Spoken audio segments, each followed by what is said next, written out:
James Cicluna u Sara Sulejman huma żewġ rebbieħa tal-Malta Student Science Forum tal-NSTF, titlu li tom id-dritt jipparteċipaw fil-25 edizzjoni tal-International Wildlife Research Week.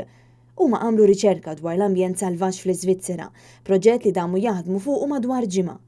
James u Sara flimkien mal-kollegi tagħhom li wkoll ħadmu fuq dan il-proġett iltaqgħu mal-Ministru għall-Iżvilupp Sostenibbli, l-Ambjent u t-Tibdil fil-Klima Leo Brincat u ppreżentawlu r-rapport dwar l-International Wildlife Research. Dawn l-istudenti setgħu ikunu parti minn din l-esperjenza permezz ta' finanzjament lill-NSTF min-naħa tal-Ministeru għall-Ambjent. Staqsejna lil Francis Stivala, Segretarju Ġenerali tan-National Student Travel Foundation, x'kien eżatt ir-rwol ta' James u Sara.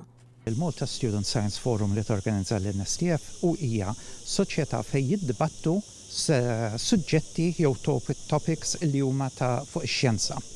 F'dan rigward huma kienu qegħdin jiddibattu dwar Force for Unity, One Law to Rule Them All. Studjaw fuq dawn il-forzi li jeżistu barra il-gravity.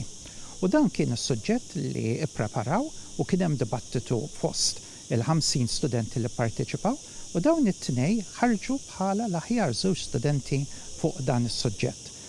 Kemm dawn l-istudenti kemm Francis Stivala u anke l-Ministru Leo Brincat saħqu kif studenti bħalhom li juru interess fil-qasam ta' xjenza u l-ambjent huma l-futur ta' pajjiżna għaliex b'xogħolhom fil-futur inkunu nistgħu nelbu l-isfidi ambjentali f'pajjiżna.